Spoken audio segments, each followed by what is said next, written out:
앞에서 대강단에서 10만 원, 20만 원 주고 들어도 들을 수 없는 감동적인 그런 찬양이었어요. 그래서 생각 안 하십니까? 시간은 생명입니다. 여러분, 그 많은 시간 속에 가장 소중한 시간은 바로 오늘 이 시간입니다. 그래서 이 시간 마음을 다하여 전심전력을 다하여 하나님께 집중하시기 바라고요. 많은 사람 가운데 가장 소중한 사람이 있다면 바로 이 시간 여러분 옆에 있는 사람입니다. 옆 사람에게 인사하십시오. 주의 사랑으로 사랑합니다. 복 많이 받으세요. 은혜 받으세요. 2층에도요. 왕형선 형제가 미국 대학을 졸업하고 오늘 이렇게 오셨어요. 어디? 거기 한번 들어봐요. 형선 형제. 저 2층에서 인사했습니다. 박수 한번 합시다.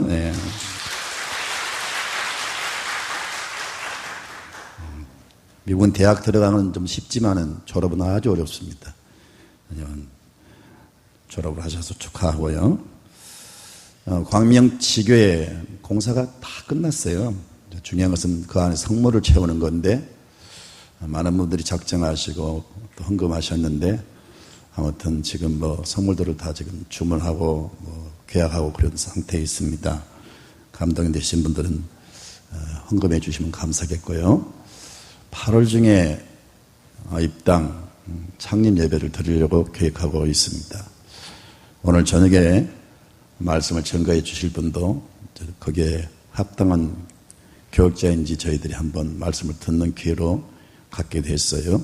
여러분 참석해서 은혜를 많이 받으시기를 바랍니다. 여러분 이 세상을 살아가면서 가장 행복한, 가장 기쁜 일은 무엇일까요? 나름대로 각자 기준이 있겠지만 저는 그렇게 생각합니다. 그리고 특별히 성경은 바로 그렇게 말씀합니다. 바로 하나님의 손에 붙들려 쓰임받는 겁니다. 이것처럼 귀한 일이 어디 있겠어요? 이것처럼 여러분 큰 축복이 어디 있겠어요? 하나님의 그 전능하신 손에 쓰임을 받는다 하는 것은 최고의 여러분 축복인 것을 기억하시기 바랍니다. 왜 하나님께서 우리를 불렀을까요? 우리를 구원해 주시고 하나님의 자녀로 삼아 주시기 위해서. 왜 하나님께서 우리를 선택하셨을까요? 하나님께서 온갖 좋은 것들을, 은혜와 축복을 주시려고. 왜 하나님께서 우리를 불러주셨을까요? 우리를 아름답게 쓰시기 위해서 불러주셨습니다. 가장 기본적인 복음이지만 굉장히 중요한 겁니다. 왜 하나님 우리를 불렀다고요? 우리를 구원하시고 하나님의 자녀 삼기 위해서. 두 번째는 왜 불렀다고요? 하나님의 모든 것을 우리에게 주시려고 불러주셨어요. 아무것도 아끼지 않고 이미 하나님 자기 독생자 예수 그리스도까지 주셨는데 무엇을 아끼시겠느냐?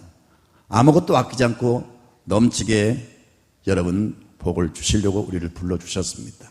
세 번째는 뭐라고요? 하나님이 귀한 도구로 쓰시려고 우리를 불러주셨어요. 여러분 우리는 믿음이 적을 때는, 믿음이 어릴 때는 내가 하나님을 선택한 것으로 그렇게 생각을 해요. 그런데 성경은 말씀합니다. 너희가 나를 택한 것이 아니고 내가 너희를 택하여 세웠다 그랬어요. 요한복음 여러분 15장 16절을 볼까요? 너희가 나를 택한 것이 아니요 내가 너희를 택하여 세웠나니 이는 너희로 가서 열매를 맺게 하고 또 너희 열매가 항상 있게 하여 내 이름으로 아버지께 무엇을 구하든지 다 받게 하려 하십니다. 하나님이 우리를 선택하신 겁니다. 선택하신 그 이유는 우리로 하여금 우리 삶에 아름다운 축복의 열매를 맺게 하시려고 여러분 우리를 선택하셨다는 사실을 잊지 마시기를 바랍니다. 하나님은 천지 창조 이후에 인류 역사를 주도하시면서 시대마다 하나님은 자기의 사람들을 세우시고 그 사람들을 통해서 하나님의 뜻을 이루어 오셨습니다. 지금은 세월이 흘러서 지금 이 시대는 우리의 시대입니다. 우리가 필요해서 하나님 불렀어요. 역사 속에 위대한 인물이 있었죠. 노아나 아브라함이나 모세나 여호수아나 다윗이나 기타 많은 여러분 시대에 훌륭한 종이 있었습니다만은 하나님은 그들을 다시금 불러서 다시금 죽었던 자들을 살려서 이 시대에 들어 쓰신 분이 아니고 바로 이 시대는 나를 들어 쓰기를 원하십니다. 여러분을 들어 쓰기를 원하십니다. 그래서 불러주신 거예요. 그래서 여러분 우리 믿음의 사람들은 두 가지의 의식이 분명히 있어야 됩니다. 첫째는 하나님께서 나를 불러주셨다. 두 번째는 하나님이 나에게 이 시대에 사명을 맡겨주셨다. 소명의식과 사명의식이 있어야 돼요. 이것이 없는 사람은 인생을 그릇되게 살아갈 수밖에 없어요. 하나님이 나를 불러주셨다. 하나님 나에게 사명을 맡겨주셨다. 그래서 이 시대에 하나님 내가 필요해서 나를 세웠다는 사실을 믿으시기를 바랍니다. 하나님 여러분을 사랑하시고 여러분에 대해서 놀라운 계획을 갖고 계십니다. 하나님을 낭망하고 하나님을 의지하고 하나님께 붙들린 사람들은 그렇게 쓰임을 받게 될 것입니다. 요즘 많은 사람들이 자기 스스로 감옥을 만들고 있어요. 그리고 그 감옥 속에서 빠져나오지를 못하고 있어요. 물론 현실적으로 어려워서 그렇게 살아간 사람도 있지만은 많은 사람들이 없는 것을 가상하여 만들어가고 있는 거예요. 그리고 별것 아닌 것을 가지고 스스로 여러분 자신을 학대하고 비관하고 스스로 자신을 고립시키고 있어요. 나는 못났으니까, 나는 배운 것이 없으니까, 나는 가난하니까, 나는 이렇게 못생겼으니까 스스로 자신의 무능함과 자신의 상황을 저주하면서 자꾸 감옥을 만들어가요. 마치 여러분 그 깊은 그 뻘밭에 사람이 빠져서 나오려고 할 때 더만 빠져들어간 것처럼 여기에서 벗어나지를 못하고 많은 사람이 허우적거리고 있어요. 요즘 많은 실업자가 생기고 있죠. 여러 가지 사회적인 문제, 여러 가지 어려운 문제가 있죠.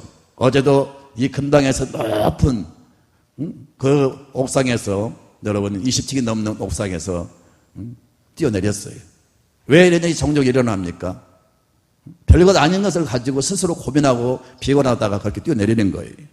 사랑하는 성도 여러분, 절대로 여러분 감옥에서 갇히지 마시고 헤어나오셔야 됩니다. 심지어 믿는 사람들까지도요, 하나님을 오해를 하면서, 하나님 불신하면서, 하나님 살아계신다면 내가 이럴 수가 있단 말인가. 하나님 나를 사랑하신다면, 하나님 나에 대해서 놀라운 계획을 갖고 계신다고 하지만 정말로 하나님이 살아계신다면 이럴 수가 있는가. 사실 감사할 조건이 너무 많아요. 받은 은혜가 너무 많음에도 불구하고 어떤 사소한 것에 매여가지고 자신을 비관하고 심지어 하나님까지 여러분 불신하는 사람들이 많은데, 여러분 그러지 마세요. 하나님은 살아계십니다. 하나님 좋으신 분입니다. 하나님 여러분에서 놀라운 계획을 갖고 계십니다. 하나님을 사랑하시고 하나님을 믿으세요. 하나님 신뢰하세요. 하나님께서 여러분을 구원해 주실 줄로 믿습니다. 여러분, 우리는 오해하죠. 조금 전에 말씀드린 대로 자꾸 나같이 연약한 자, 못난 사람, 배우지 못한 사람, 나같이 가난한 사람 들어서실까? 여러분, 하나님은 약한 자를 더 사랑하십니다.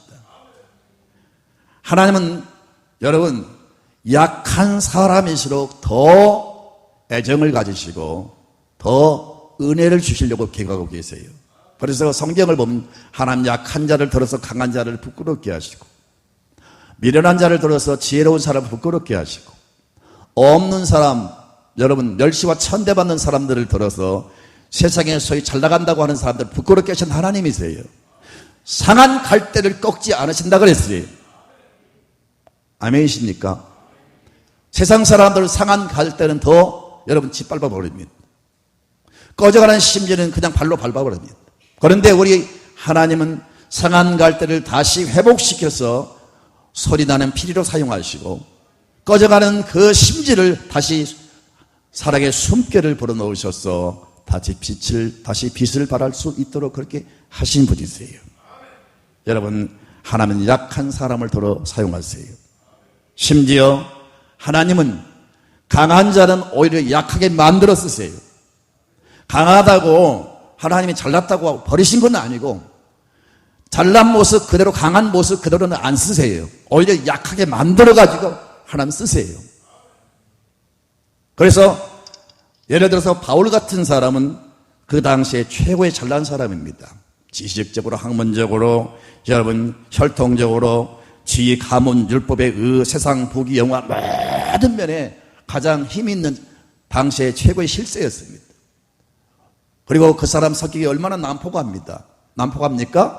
예수 믿는 사람 닥친 대로 잡아 가두고 결박하고 심지어 여러분 성난 무리를 이끌고 손에 돌을 들고 그 성난 무리를 이끌고 스데반을 쳐 죽인 사람이 바로 바울입니다. 그런데 하나님은 바울을 어떻게 하십니까? 그 강한 자 잘난 사람을 다메섹 도상에서 강렬한 불빛으로 임재하시고 그를 거꾸로 들이십니다. 그리고 그의 눈을 보지 못하게 만들어버립니다. 그래서 사람들이 이끌려 다메섹에 들어가서 어느 집에 여러분 식음을 전폐하고 기도하고 있을 때 하나님은 아나니아를 세워서 너 가서 안수해라. 그래서 아나니아가 하나님의 명령을 받들어 그 바울에게 찾아와서 그 눈에 안수를 했을 때 눈이 떠지게 됩니다. 철저히 하나님 바울의 그 강한 것을 부셔버립니다. 거꾸로 뜨립니다. 깨뜨려버립니다. 그래가지고 하나님 새롭게 변화를 시켜서 들어 쓰신 것을 볼 수가 있어요. 심지어 하나님은 바울에게 원치 않는 그 육신의 가시를 붙였어요. 그게 질병이죠. 바울은 많은 능력을 행했어요. 많은 사람을 고치고 기적을 행하고 심지어 죽은 사람까지 살린 그런 능력을 발휘했습니다. 그래서 그런 능력을 가지고도 교만할 수가 있으니까 하나님께서 그 육신에 가시를 붙였다고 그랬어요. 질병을 붙였는데 너무 괴로워서 바울은 그것 때문에 3번을 기도합니다. 하나님, 이 가시를 좀 제거해 주세요. 이 육신의 질병을 치료해 주세요. 라고 기도했더니 하나님의 응답이 임합니다. 고린도후서 12장 9절을 볼까요? 시작. 나에게 이르시기를, 누가? 우리 주님이 그에게 이르시기를, 내 은혜가 내게 족하도다. 너는 지금 육신의 가시 때문에 기도하는데 이미 너는 많은 은혜를 받았다. 네가 받은 은혜로 너는 족하다. 그래서 그가 간절히 원했던 육신의 가시를 제거해 주지 않았어요. 왜? 그걸 제거하면 그가 교만해질 수 있기 때문에, 다시 옛날로 돌아가서 강한 사람이 될 수 있기 때문에 하나님은 육신의 가시를 붙여서 약하게 만들어 버렸어요. 응? 큰 소리 못 치도록, 교만하진 못하도록 그 가시를 붙인 거란 말이에요. 그래서 여러분, 그 가시를 하나님 주신 그 이유를 알았어요. 그가 고백합니다. 이어서 읽습니다. 이는 내 능력이 약한 데서 온전하여 짐이라 하신지라. 하나님의 능력은 약한 자를 통해 나타난단 말이에요. 강한 자가 그런 능력을 나타내면 자신의 능력으로 했다고 하기 때문에 하나님은 그런 소리 못하도록, 사람의 그 능력이 나타나지 못하도록 사람을 약하게 만들어서 하나님의 강함을 나타내신 분이세요. 다시 읽어보서 이해가 할 줄로 믿습니다. 시작. 나에게 이르시기를, 내 은혜가 내게 족하도다. 이는 내 능력이, 누구의 능력이? 하나님의 능력이 약한 데서 온전하여 짐이라 하신지라. 이 비밀을 알았어요. 그래서 바울은 기뻐합니다. 여전히 육신의 가시가 있지만, 자기가 기도한 것이 응답되지 않았지만, 자기 가시로 인해서 얼마 전까지는 그 가시 때문에 괴로워하고 가시 때문에 불평을 했는데 가시의 비밀을 알고는 기뻐합니다. 그래서 이어서 보세요. 그러므로 도리어 크게 기뻐함으로 나의 여러 약한 것들에 대하여 자랑하리니. 같이 읽습니다. 시작.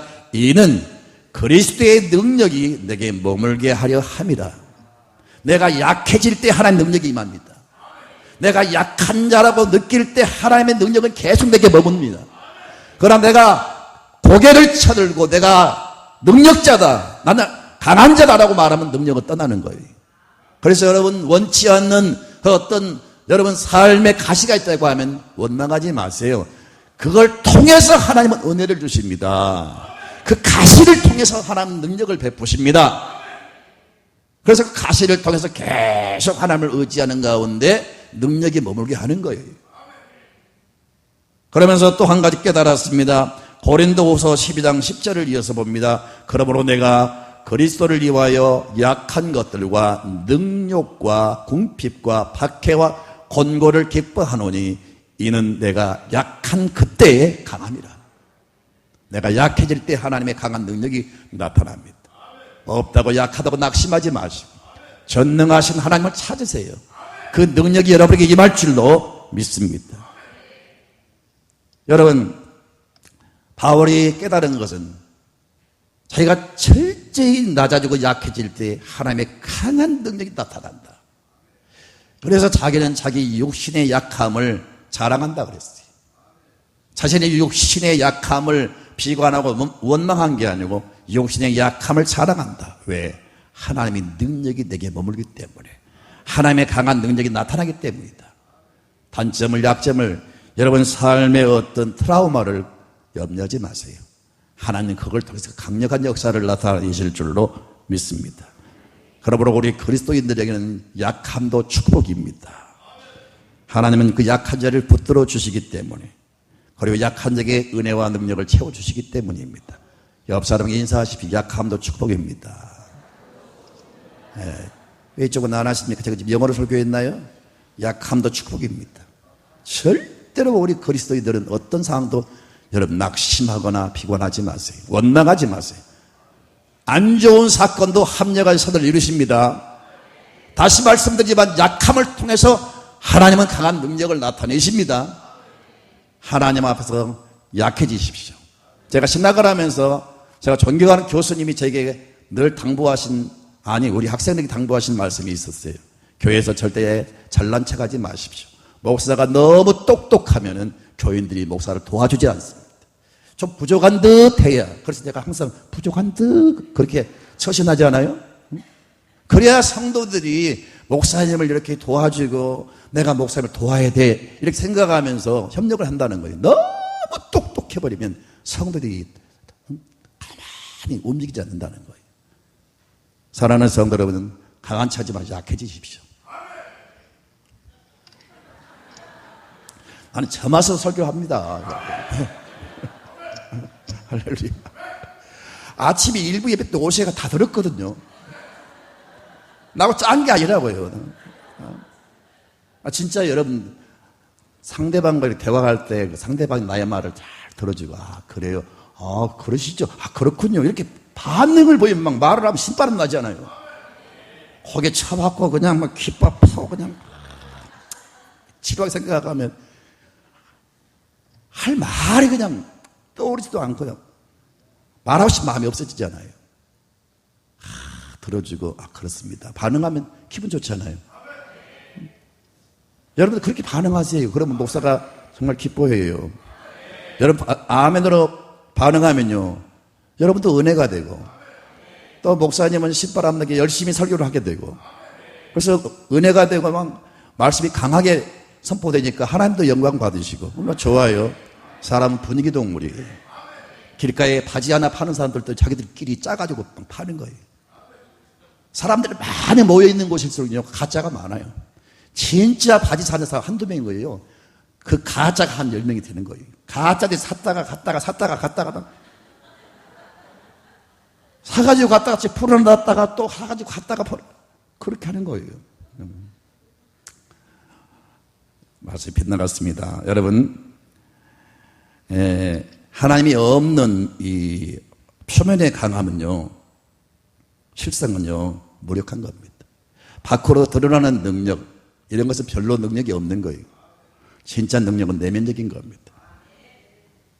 아무리 배용준이가 10억짜리 차를 탄다 할지라도 그 속에 가스가 없으면 차가 움직일 수 없는 겁니다. 껍데기만 번지라면 뭐합니까? 그 속에 가스가 있어야 움직이는 거예요. 사람이 내면이 강해야 됩니다.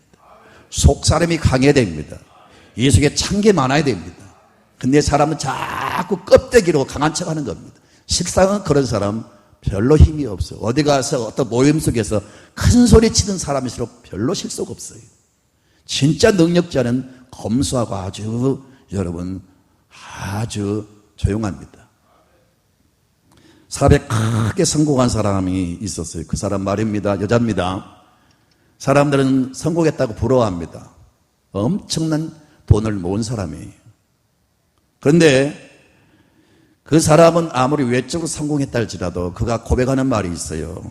바로 마음이 부자였으면 좋겠다. 돈을 많이 모아 본들, 성공을 한들 늘 마음이 공허한 거예요. 그래서 그의 솔직한 고백은 내 마음이 부자였으면 좋겠다. 이게 소위 여러분 오늘날에 잘 나가는 사람들의 그 모습입니다. 바울도 세계 최고의 그런 어떤 여러분 권세를 가질 수 있는 사람이지만 그가 고백하는 말은 뭐예요? 오라 나는 곤고한 사람이로다. 나를 누가 이 사망의 몸에서 나를 건질 수 있단 말인가? 그렇게 탄식하잖아요. 내가 어느 기업가 회장의 말입니다. 그가 남다른 성공을 했어요. 회장이니까. 그렇지만 삶의 의미를 모르고 늘 그 양반도 참 공허함 속에 살았습니다. 그러다가 예수를 믿게 됐어요. 예수를 믿는 그 다음날부터 새벽 예배를 나가면서 3년 동안 개건을 했답니다. 그런 동안 더 많은 은혜를 받고 더 많은 축복을 받았지만 진짜 그가 이 3년 동안 이 개건하면서 새벽 예배를 쌓은 그 결과 받은 것은 뭐냐? 나는 하나님의 절대 평안을 받았습니다. 하나님의 절대 이 평안. 여러분 예수를 믿는 사람은요 두 가지가 확실하게 옵니다. 첫째는 절대 평안이 옵니다. 하나님을 바로 믿고 영접한 사람은요 세상에서 얻을 수 없는 하늘의 평안을 주십니다. 이런 사람이 행복자인 거예요. 이 마음속에 이 평안이 있는 사람은요 세상의 어떤 부귀 영광을 누린 사람보다 행복한 사람이에요. 이것을 확실히 하나님 주십니다. 두 번째는 예수 믿는 사람에게는 강력한 능력을 주십니다. 돈으로 사는 어떤 그런 물질이나 무슨 여러분 힘이 아니고 하나님이 위에서 부으시는 신령한 능력이 내게 임합니다. 내 안에 채워집니다. 그래서 자신을 이기고 세상의 모든 죄를 이기고 어떤 핍박도 환난도 이기고 적극적인 삶을 살아갈 수가 있는 거예요. 그리고 지치지 않고 삶에 여러분 왕성한 힘을 가지고 세상을 정복해 나가는 겁니다. 이 에너지 힘이 어디서 오느냐? 하나님이 위해서 주시는 겁니다. 바울이 말합니다. 내게 능력 주시는 자 안에서 내가 모든 것을 할 수 있느니라. 하나님이 능력을 주시기 때문에 그에게는 불가능이 없었던 거예요. 다시 말씀드립니다. 예수 믿는 사람에게는 여러분 여러 가지 증거도 있고 여러 가지 여러분 삶의 기적도 나타나지만은 모든 사람들에게 공통적으로 임하는 은혜가 뭐냐? 첫째는 마음의 평안입니다. 두 번째는 강력한 능력입니다. 그래서 예수 믿는 사람은요 어디 가서 여러분 쩔쩔매는 사람 없어요. 언제나 당당하고 힘있게 살아갈 수가 있어요. 담대하게 용기 있게 살아갈 수 있는 힘. 이 세상을 살아가는 데는 힘이 필요해요. 이 모든 어려움을 극복하는 힘, 나의 무력함을 극복하는 힘, 내게 주어진 사명을 감당할 수 있는 힘, 세상의 어둠을 뚫고 나가는 힘, 이 세상의 경주에서 낙오하지 않고 이길 수 있는 힘, 이 힘이 필요합니다. 이 힘은 여러분 사람이 주는 게 아니고 세상이 주는 게 아니고 하늘에서 주는 하나님의 힘입니다. 이 힘을 받으셔야 됩니다. 여러분 본문에 바울은 이 그릇을 언급하고 있어요. 큰 집에는 네 종류의 그릇이 있어요. 무슨 그릇? 무슨 그릇? 금그릇, 은그릇, 질그릇, 나무그릇. 이 네 종류의 그릇이 있는데 이 그릇은 우리가 사용하는 그릇을 의미하는 게 아니에요. 예수님께서 바울을 향해서 말씀하시기를 그는 나의 택한 그릇이다 그랬어요. 저와 여러분이 그릇이에요. 그릇의 용도를 담는 거죠. 또 그릇을 도구로 쓰는 거죠. 하나님께서 여러분을 택한 그릇으로 삼아주셨어요. 이 세상에는 여러 종류의 그릇이 있어요. 금그릇, 은그릇은 우리가 생각할 때 어떤 사람일까요? 소위 명문 가문의 출신이요, 명문 대학의 출신이요, 잘나고 똑똑하고 여러분 지식이 있고 여러분 세상에서 가장 잘난 사람들이 소위 금그릇, 은그릇으로 이야기할 거예요. 근데 하나님은 그런 사람들을 들어 쓰느냐? 물론 그런 사람들도 쓰는 경우도 있죠. 그러나 대부분 하나님이 그런 사람을 쓰는 게 아니라는 거죠. 또 질그릇을 생각할 때 우리는 천하고 못난 사람, 여러분 사람들에게 무시당한 사람, 별 볼 일 없는 사람. 그래서 질그릇, 나무그릇은 시골 가도 늘 밖에 뒹굴어요. 어디 처박혀 있고요. 그리고 써도요 무슨 똥장구들로 쓰고요. 그죠? 무슨 똥장군이 나오는데 아멘이 나와. 똥장구들을 쓰고 무슨 구정물 담는 그릇 쓰고. 저 옛날 농사 지을 때요 똥장구 많이 쪘습니다. 이만큼 접은 적 있어요? 거기다가 그 대소배를 꽉 담아가지고 밭에 가서 뿌리잖아요. 그게 질그릇이에요. 근데 요령이 있어요. 요령이 없는 사람은 가볍게 지려고요. 대소배를 반만 채워요. 그러면 그걸 지고 가면요. 그 똥장구지 그 안에 물이 막 출렁출렁 하니까요. 이게 막 중심을 못 잡는 거예요. 근데 지혜로운 사람은 꽉 채웁니다. 그러면 흔들지가 않아요. 여담입니다. 어떻든 질그릇은 그런 식으로 쓴단 말이에요. 소 구유로 쓰고요. 그렇죠? 그래서 딱 이 말씀을 듣는 순간에 여러분은 느낌이 그럴 거예요. 질그릇, 나무그릇, 아주 천한 사람, 못난 사람, 못 배운 사람, 가난한 사람, 멸시와 천대받는 사람 이렇게 생각을 딱 할 거예요.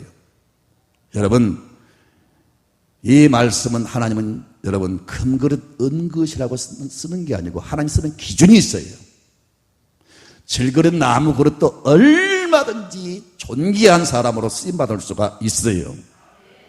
그런데 중요한 것은요 어떻게 해야 하나님께 귀한 그릇으로 쓰임받을 수가 있느냐 하는 거죠. 첫째는 뭐니 해도 깨끗한 그릇이 되어야 됩니다. 그릇은 깨끗해야 돼요. 여러분 한 끼에 음식을 담아 먹으면서도 그릇을 깨끗이 닦지 않아요. 깨끗이 닦을 때 뿌드득 소리가 나잖아요. 그렇게 소리가 날 정도로 닦아서 여러분 사용하는데 하물며 하나님께서 쓰실 때 더러운 사람 쓰시겠어요? 여러분 하나님의 공식이 있어요. 절대 더러운 사람은 쓰지 않습니다. 그 사람을 사랑하기는 하지만 하나님이 쓰실 때는 절대 더러운 것은 쓰지 않아요. 그래서 참으로 하나님께 쓰임받기를 원하신다면 첫째 조건이 깨끗해야 됩니다. 사람이 어떻게 하면 깨끗해질 수가 있을까요? 여러분 목욕탕 가서 자주 목욕한다고 사람이 깨끗해집니까? 성경은 말씀하기를 비누와 잿물로 우리의 죄를 씻을 수가 없다 그랬어요. 우리의 몸은, 우리의 옷은 비누와 잿물로 깨끗이 할 수가 있지만 우리의 속은 그런 것이 되는 게 아니에요. 표범이 그 반점을 희귀할 수가 없듯이 그 흑인이 자기의 피부를 희귀할 수 없듯이 우리의 죄는 스스로 희귀할 수가 없어요. 우리의 죄를 사는 사람은 이 세상에 누구도 없습니다. 어떤 방법, 어떤 길도 없습니다. 오직 죄를 사하는 분은 예수 외에는 없습니다. 하나님 외에는 없습니다. 오직 예수만이 죄를 사하는 권세가 있습니다. 그래서 우리가 예수의 이름으로 예수의 피를 의지해서 하나님 앞에 회개하고 자백하면 하나님은 우리를 깨끗게 하십니다. 이사야 여러분 이사야 1장 18절을 볼까요? 시작. 여호와께서 말씀하시되 오라 우리가 서로 변론하자. 너희 죄가 주홍 같을지라도 눈과 같이 희어질 것이요 진홍같이 붉을지라도 양털같이 희게 되리라.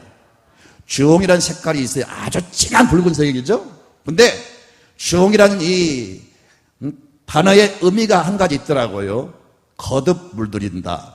아주 진한 붉은색을 거듭 물들였으니까 얼마나 색깔이 진합니까?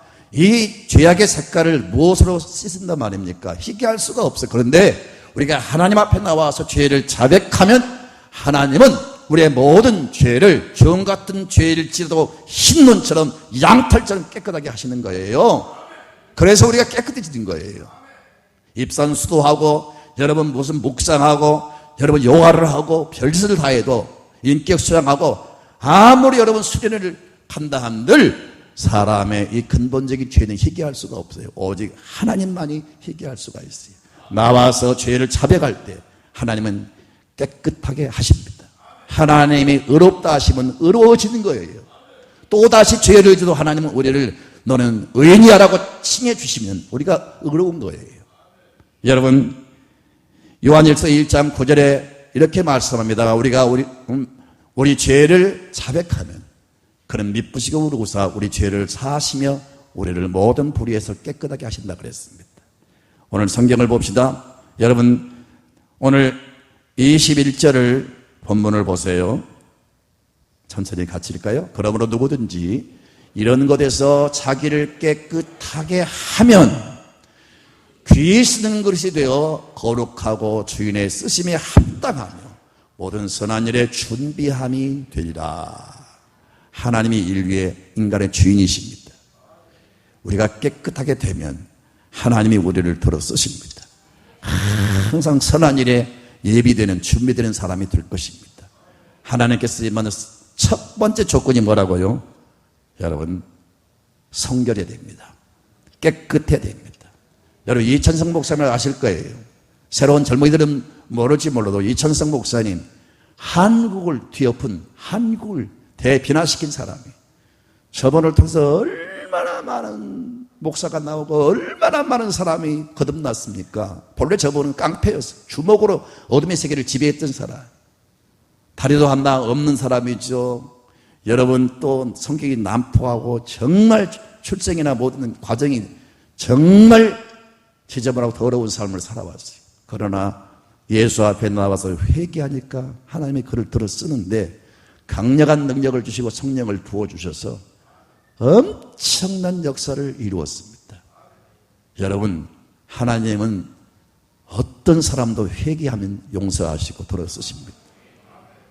제가 이제 그런 말씀을 드렸어요. 하나님 앞에는 따라합시다. 하나님께는 폐기 처분이 없다. 하나님께서는 못났다고 고장났다고 폐기 처분하신 분이 아니라는 거예요. 고쳐서 변화시켜 쓰신 분이에요. 제가 늘 인용하는 말씀 가운데 하나님은 여러분 무능한 자는 능력을 부어 쓰시고 고장난 사람은 고쳐 쓰시고 미련한 사람은 지혜를 부어 쓰시고 없는 자는 있게 해서 쓰시고요. 하나님이 쓰시면 얼마든지 쓰임받을 수가 있어요. 회개하면 하나님 그때부터 여러분을 타치하실 줄로 믿습니다. 그 다음에 여러분 두 번째는 그릇의 용도는요 담는 거잖아요. 무엇보다 여러분 하나님의 택한 그릇으로서 하나님의 능력이 채워져야 됩니다. 하나님이 주신 능력을 가질 때만이 그때부터 능력 있는 사람이 될 수가 있어요. 회개하면 하나님이 그 다음에 능력을 주세요. 그래서 사도행전 2장 38절을 보면은 같이 읽을까요? 베드로가 이르되 너희가 회개하여 각각 예수 그리스도의 이름으로 세례를 받고 죄 사함을 받아라. 그러면 성령을 선물로 받으리니.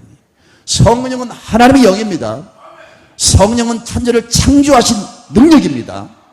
그 능력이 임하면 그때부터 능력 있는 사람이 됩니다.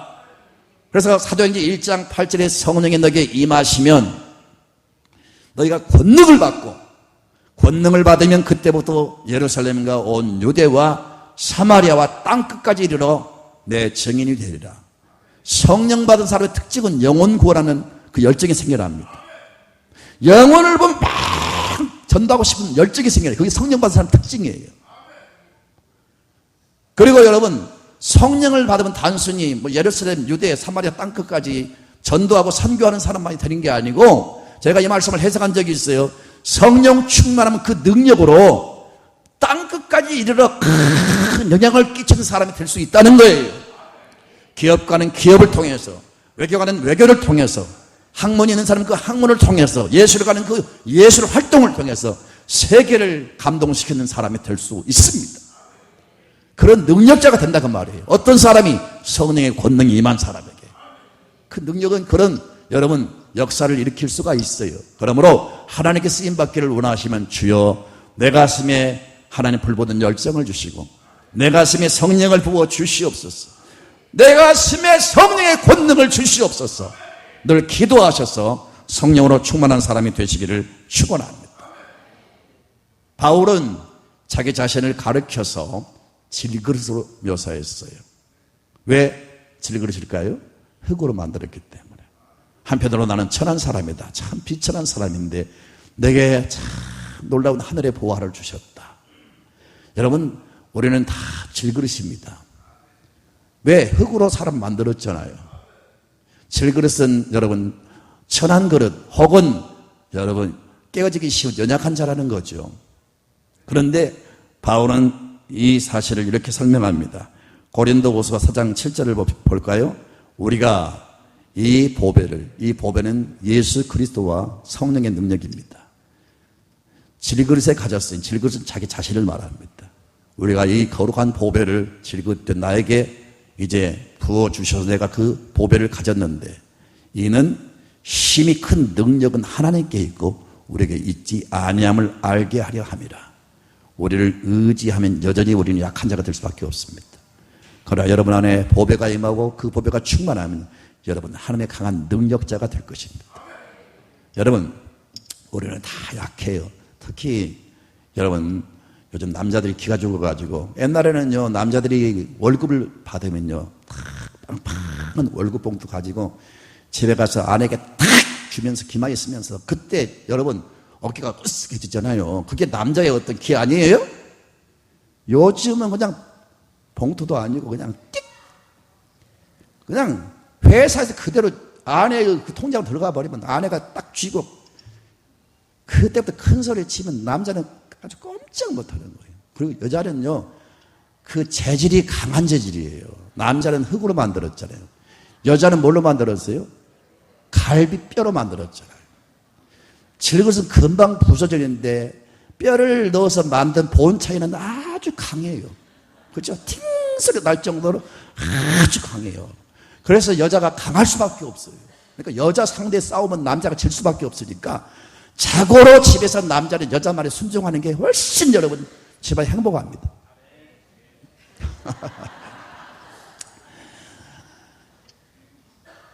여자는 무서워하거든. 야, 꼼짝을 못하는 거야. 우리 장년들 보면 아내들이 눈치를 살살살 봐요. 그래서 어떤 분 나한테 그래요. 목사님, 좀 말 좀 해줘요. 여러분, 여자는 그 뼈로 만들어졌기 때문에 강할 수밖에 없어요. 그렇게 인정하셔야 돼요. 그러니까 인정하고 빨리 손 들어버리기 좋은 거니까, 아무튼 집안이 조용하게 하려면요 손 드시기 좋아요. 맞습니다요. 그 여자는 그 남편하고 누워서 잘 때 꼭 먼저 가슴에 이렇게 손을 얹어보는 거예요. 티를 안 내지만 속으로는요, 이게 갈비뼈에 이렇게 손을 만지면, 이 손으로 갈비뼈를 만지면서 뭐 하냐면 갈비뼈를 세는 거예요. 왜? 자기 몰래 또 갈비뼈를 빼가지고 다른 곳 제자를 만들어 놨을까 싶어서 세는 거예요. 농담입니다. 자, 아무튼 우리 속에 질그릇이 질그릇인 우리 속에 하나님의 보배가 채워지면 우리는 하나님 능력이 나타납니다.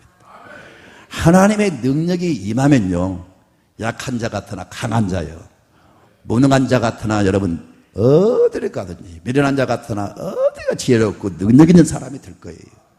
중요한 것은 능력을 주신 하나님 앞에 손들고 내게 하늘의 보배를 담아주세요. 하늘의 능력을 주세요. 그래서 여러분 가슴에 꽉 채워지면 그때부터 여러분 놀라운 역사가 나타납니다. 세 번째 마지막, 여러분 무엇보다 하나님의 손에 붙들려져야 됩니다. 금 그릇이면 뭐합니까? 땅속에 처박혔으면 아무 가치가 없는 거죠. 그게 주인의 손에 들려져 가지고 사용될 때 가치가 있는 겁니다. 그릇은 뭐니 해도 여러분 주인의 손에 들려져야 됩니다. 우리가 쓰임받기를 원하신다면 하나님이 나를 붙들어 주셔야 됩니다. 그래서 늘 혼자 잘난 척하지 말고 사방팔방 여러분 그 망아지처럼 뛰지 말고요, 하나님 나를 붙잡아 주셔야 됩니다. 하나님의 손에 붙들림 받기를 축원합니다. 여러분, 그 무한대란 말 아시죠? 무한대는요, 무한대에다 10을 더하거나 100을 더하거나 1000을 더하거나 만을 더해도 역시 무한대예요. 아무리 다른 걸 붙여본들 역시 무한대예요. 하나님은 무한대하신 분입니다. 하나님 앞에는 내 어떤 걸 붙여도 아무 의미가 없다 그 말이에요. 잘난 척하지 말라 그 말이에요. 나는 아무리 여러분 못났어도 아무리 연약해도 하나님께 붙어 있으면 우리는 무한대한 능력의 사람이 되는 거예요. 하나님의 능력이 강하게 역사하면요, 상생을 초월하는 역사가 일어납니다. 이 시대에도 그런 사람이 나오기를 원하시고요. 여러분, 이 경주라고 하는 것은 항상 새로운 신기록을 기대합니다. 하나님께서 인류 역사 가운데 계속 일하셨지만 하나님은 새로운 기적을 나타내시기를 원하십니다.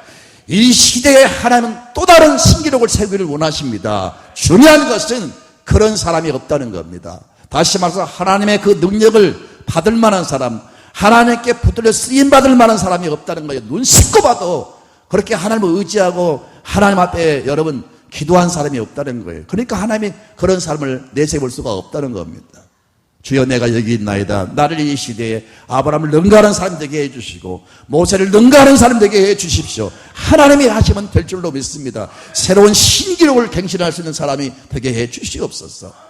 그렇게 기도하시기를 바랍니다. 여러분, 예수님께서 참 적절한 말씀을 하셨어요.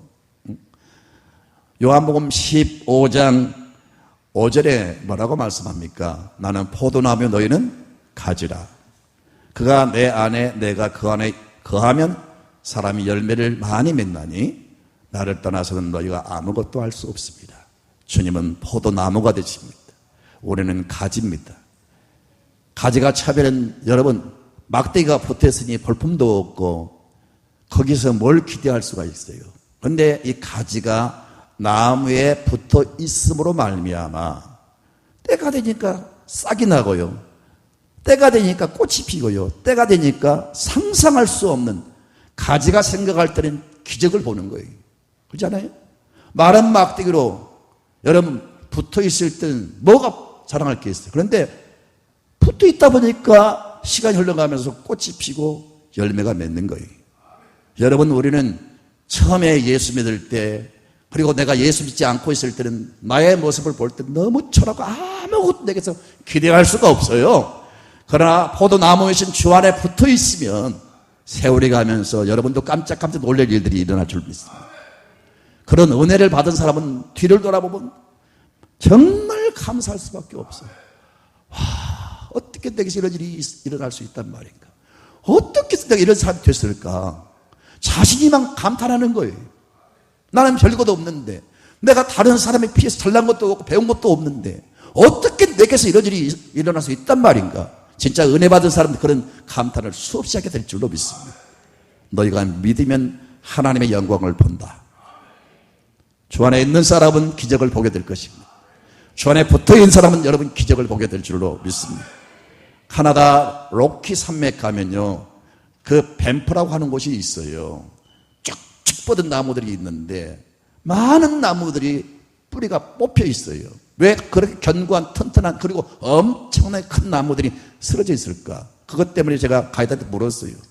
이 지역은 너무 땅이 기름져 가지고 나무들이 쑥쑥 자라는데 문제는 뭐냐?